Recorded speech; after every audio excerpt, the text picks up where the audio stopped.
They had different names, but they served the same master. Every ancient empire had gods, but they weren't gods. They were fallen thrones in costume, ruling regions through fear, blood, and deception. Babylon bowed to Marduk. Rome worshipped Jupiter. India praised Shiva. The Aztecs bled for Quetzalcoatl. Same spirits, new jerseys. And wherever they went, the altars followed, stacked with blood, children, gold, and bodies. This wasn't mythology. It was a hostile takeover, one empire at a time. And when people say all religions have a little bit of truth, well, that's like saying every poison has a little bit of water in it. It still doesn't make it safe. It just makes it subtle. Satan didn't need to plant idols. He built a global franchise. Same lie, different rapper, but always deadly. Welcome back, Truth Seekers. I'm your host, Josh, and this is Gods of the Fallen, Episode 7 Gods of the Nation. Grab your Bible, ditch your tolerance, and let's trace the blood trail of rebellion from Babylon to the Aztecs. Where the gods first went global. Let's go back to where the infestation started Babylon. See, this wasn't just rebellion, this was recruitment. Let us build a tower that reaches the heavens. Translation: let's invade God's domain without God. The Tower of Babel wasn't just man's pride on display. No, it was humanity throwing its hat in with the fallen. And guess what? The fallen answered back. See, God scattered their languages. The people scattered, but the gods, they scattered too. Cloaked in culture, renamed by nations, and hungry for worship. They sacrifice to demons, not to God. The gods they had not known. Deuteronomy 32:17. See, Babylon wasn't a myth. It was a spiritual launch pad. The first place the gods went global. So let's meet the team. Marduk, the dragon slaying war god. Not a hero, just a really good PR team. Ishtar, the original goddess of sex, power, and bloodlust. Tammuz, the dying and rising fertility god who fooled generations. Sound familiar? It should. That's because their storylines were copied and pasted into every empire that followed. Babylon's blueprint, sorcery, was a policy. Their wisdom wasn't divine, it was demonic. Rebellion was branded as religion. Worship wasn't about truth, it was about control. Domination, disguised as devotion. Bow or burn, that was the altar call. And once those spirits had their seat at the table, they franchised and remodeled it worldwide. It was the corporate office of hell, where demons got branded, packaged, and shipped to the nations.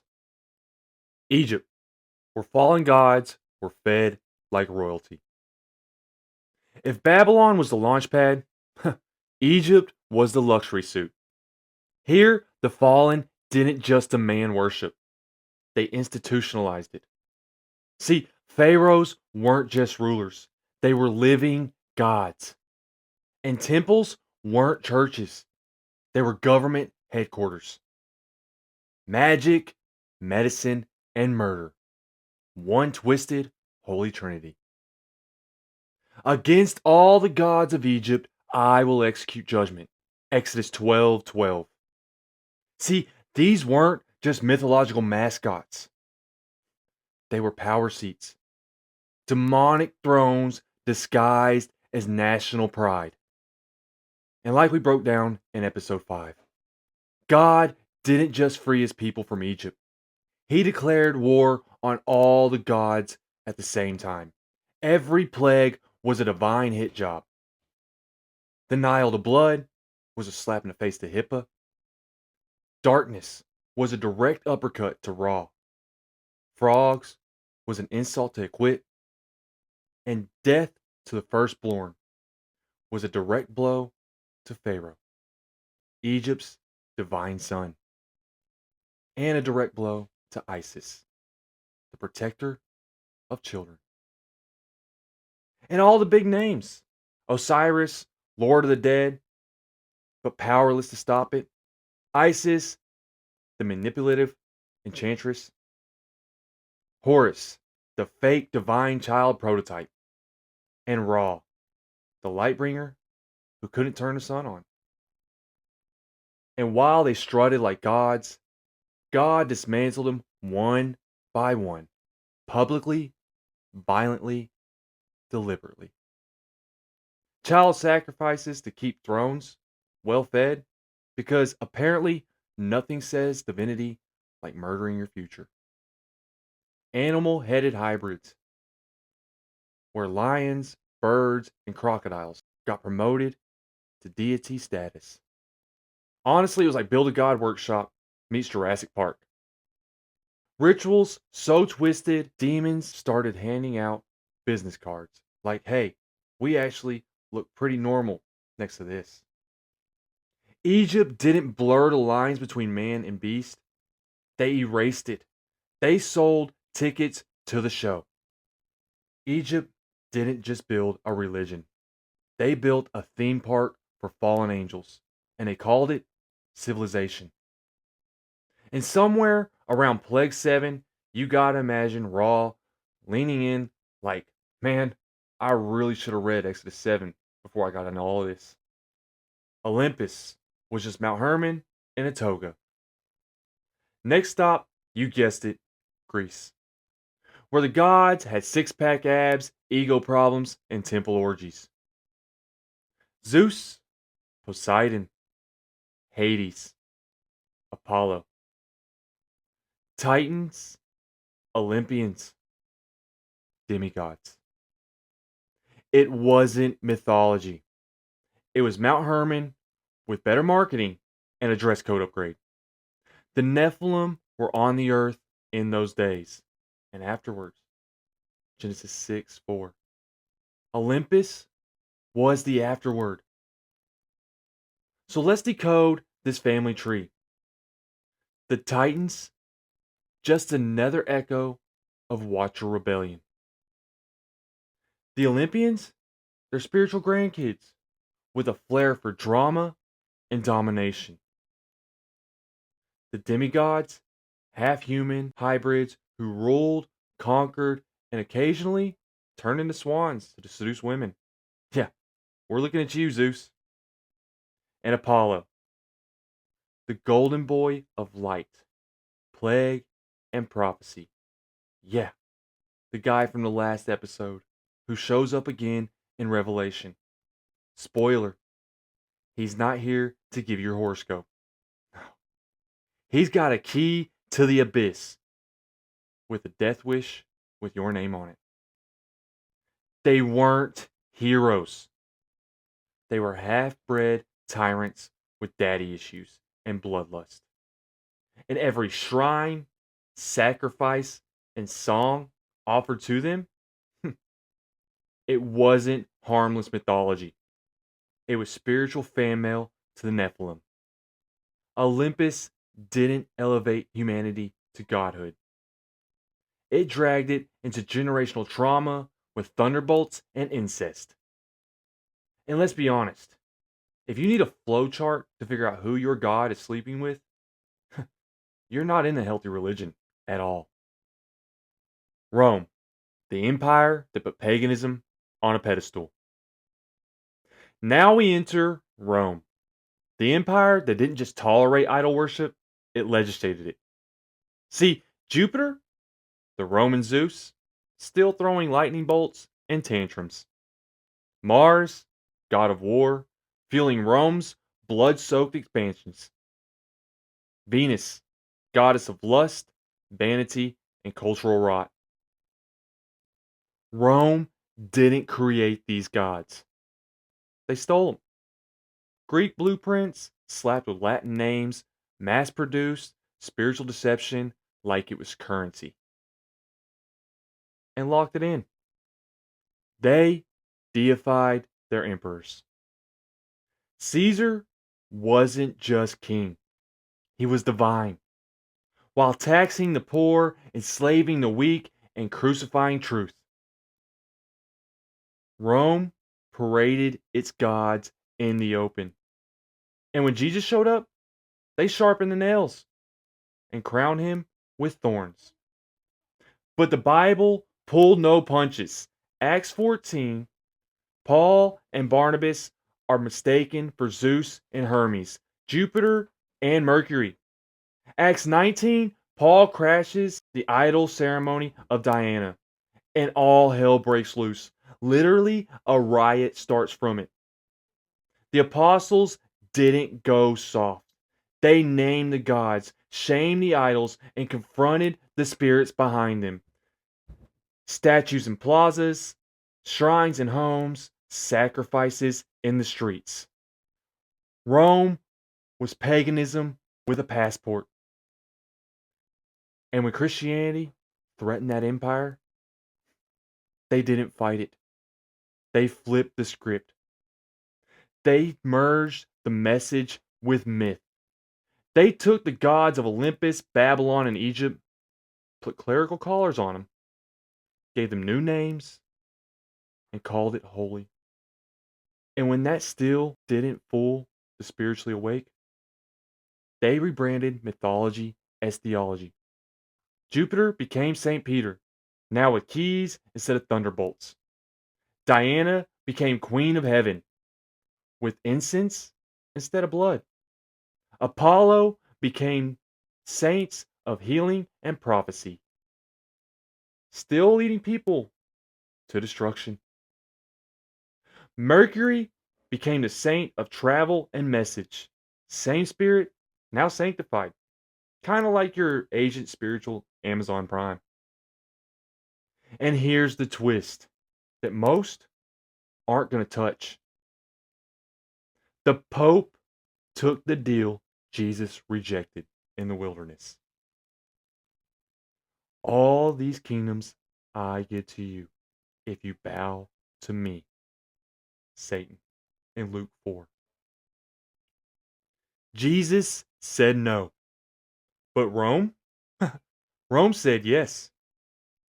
The thrones Satan offered, he got them. The worship the fallen wanted, they got it. Man was given a false throne in Rome, while hell got crowded. What we call mythology is not dead religion. It's just Roman Catholicism in disguise. Ancient paganism with a Christian sticker slapped on it, dressed in robes, swinging incense, and leading millions into deception. Mythology didn't disappear. It got rebranded.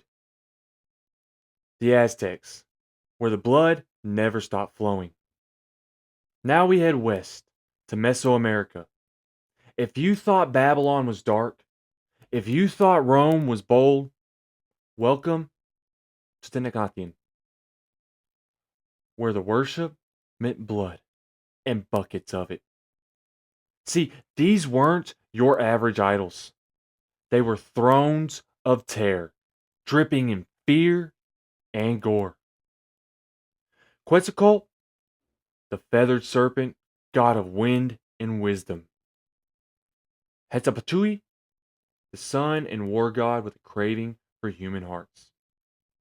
And Tetzabakachi, or Tetzabakat. Y'all can roast me in the comments for all these names later. The smoking mirror of sorcery, chaos, and twisted fate. Let's pull back the mask.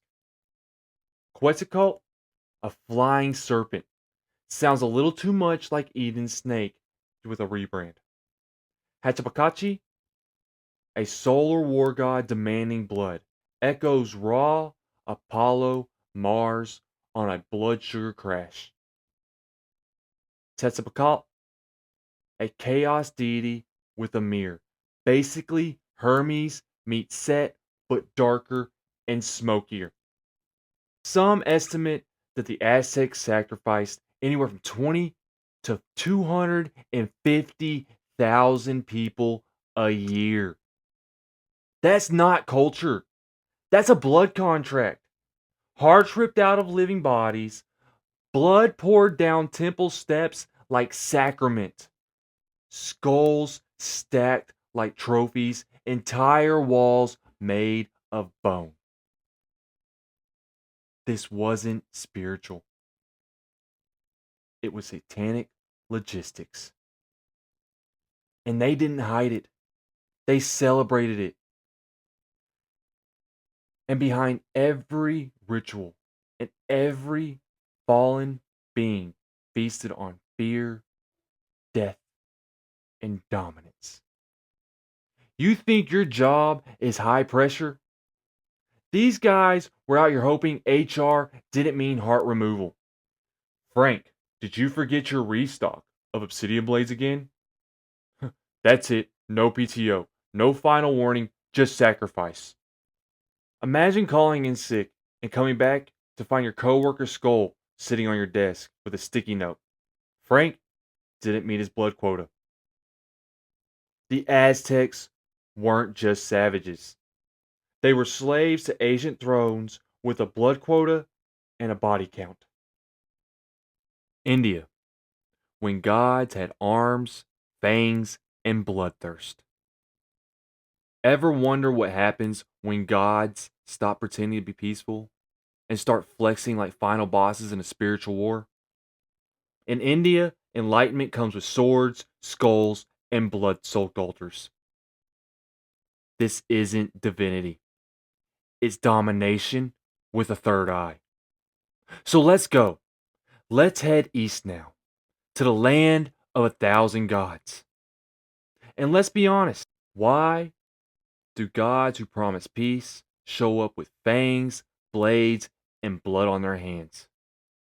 Let me introduce you to the Holy Trinity of intimidation. Vishnu, the preserver, but often shows up as hybrids and monsters. Shiva, the destroyer, who dances on corpses and opens portals to annihilation. And Kaya, the goddess of death and time, who wears a necklace of skulls and drinks blood of her enemies. These weren't peaceful representations of a cosmic balance. These were fallen thrones dressed up in spiritual cosplay.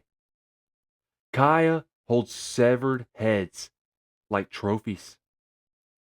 Shiva is pictured mid apocalypse, crushing life underfoot. Vishnu's avatar includes half lion and chaos monsters straight out of nightmares. They sacrifice their sons and daughters to demons. Psalms 106:37. Sound familiar? Because once again, sacrifice was expected. Fear was foundational, and worship was a body count. India, like Babylon, Egypt, Rome, Greece, and the Aztecs, didn't just bow to idols.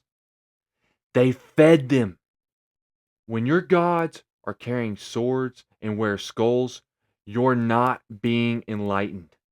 You're being enlisted into a spiritual war, and you don't even realize you're losing. Final strike. These weren't myths, they were thrones. If you thought all this talk of gods was just culture, tradition, or ancient bedtime stories, let's clear the smoke. Let's lift the veil. These weren't fairy tales.